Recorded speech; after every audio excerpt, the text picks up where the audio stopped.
Isn't this part of the reason why people that deal with chronic disease, especially in the infectious nature, whether it's Lyme disease, EBV, these things that become chronic and are very difficult to remove, Mhm. it's not that they're just difficult to remove and antibiotics just make more of a mess of it because you're creating more waste based off Mhm. of that. Antibiotics are, anti-life really and just cause a lot of death and decay and more toxicity within the body. And if you can't remove that, where does that go? Isn't that a big portion of why so many patients with infectious diseases, just year after year after year after trying to go after the microbe, the pathogen, do not succeed? Yeah, well, once you're back to the same environment, I mean, the Right. pathogens live in the same environment that your cells do. And, because you've got quote unquote good bacteria, bad Yep. bacteria inside your body. You're mostly bacteria anyway, right? And you have a lot of viruses in there. You got parasites, you got fungus, but you need those things because if you didn't, you'd be dead like yesterday. I mean, Yeah. that's called an ecosystem. But what's the ratio? But what you soon learn is that those bacteria and viruses and parasites and fungus, they love it when you got garbage everywhere. They freaking love it because the rats come out. That's a rat. Yeah. Yeah. They're Perfect. rats, Hey they're man, cockroaches, they're insects, right? They love that stuff. I got a great food supply here, man. Let's just stay and munch out. And then what they munch on is you, Right. right? And if you want proof of that, go out in nature and look at water that flows. Yes. Moving water, first of all, is energized from the movement and in contact with the earth, right? So it gathers that. And then I want you to go to a pool that's sitting in the middle of nowhere that is a cesspool, basically. It's very stagnant. What Yeah. do you see over there?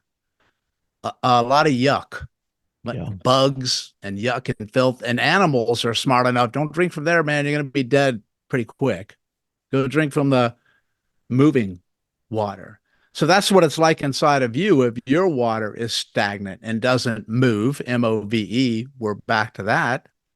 So that's a breeding ground for the bugs.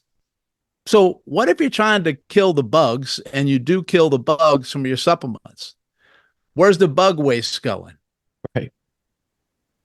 It's the same place, man, the same Yep. answer, right?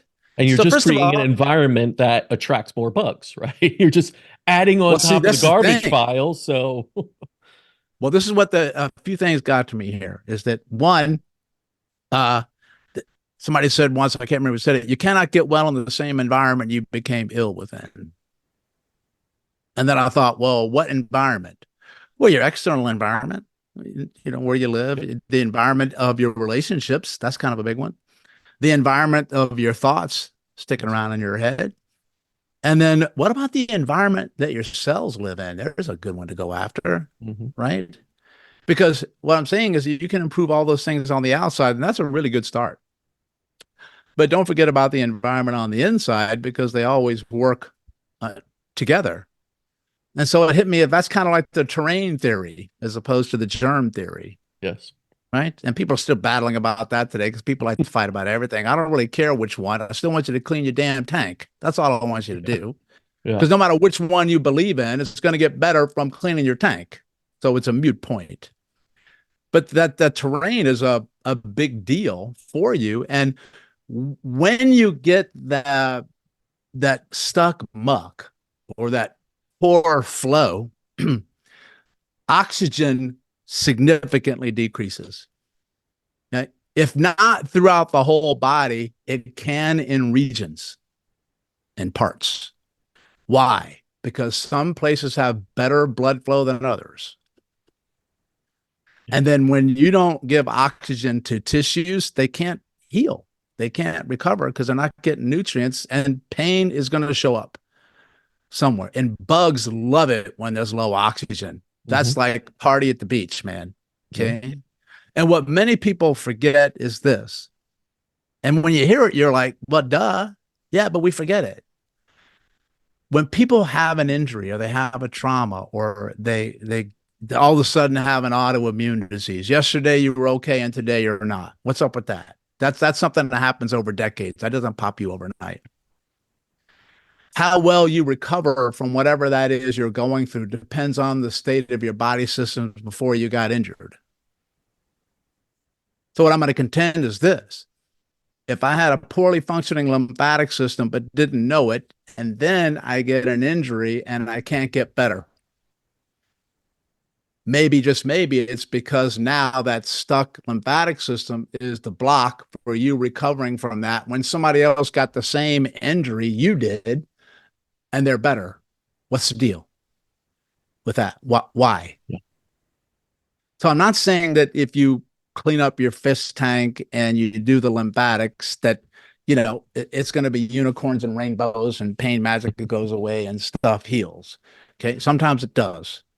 But what I will contend with you, and I'll stand by it until I'm dead, if you have a dirty fish tank, you're always going to struggle.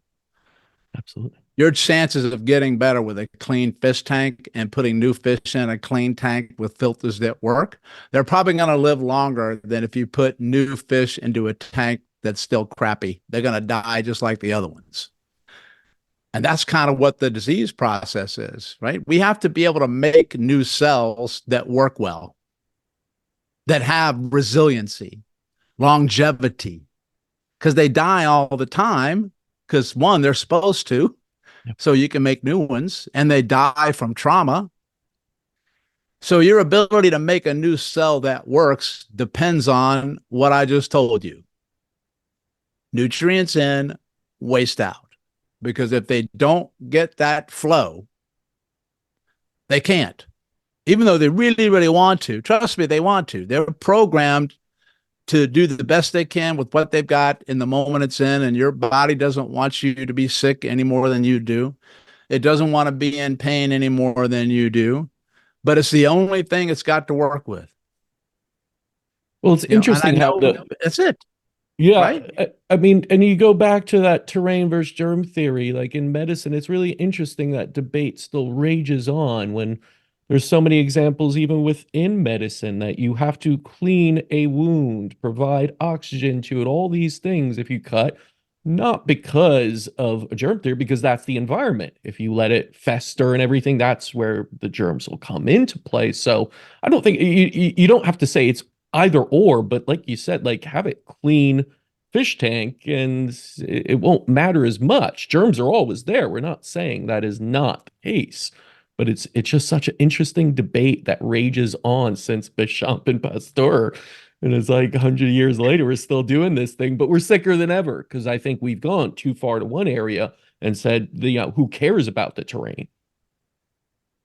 Yeah, to me, they're just words and it's all Yeah, semantics. And then people love to just debate about anything because they love to debate, but it still doesn't change how physiology and physics work. Like absolutely. if you break the laws of physics, the stuff ain't gonna work. If Elon Musk tells you that all the time, right? Right. And that's all this stuff is. And so even if it's a germ theory, well, if you have a crappy tank, you're gonna have a lot of germs, Yes. right? And then that's the terrain theory of what it's living in. And then it's that age old question of why, if you're in a room full of 20 people and a person Mm. sneezes and six get sick and the others don't, what's up with that? Well, there, I just gave you the answer. Yeah. It's the state of your systems before you got exposed to something or injured that determines how well you're going to recover from whatever that was, because y'all got exposed to the same quote unquote insert here, whatever it is, but the outcome is different.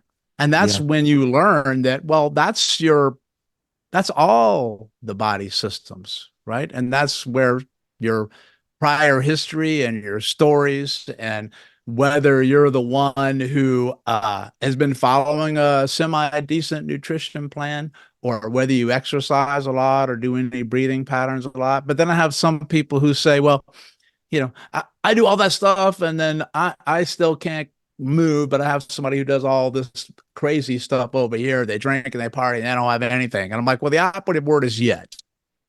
It doesn't mean that the hammer's not going to fall on them. Okay?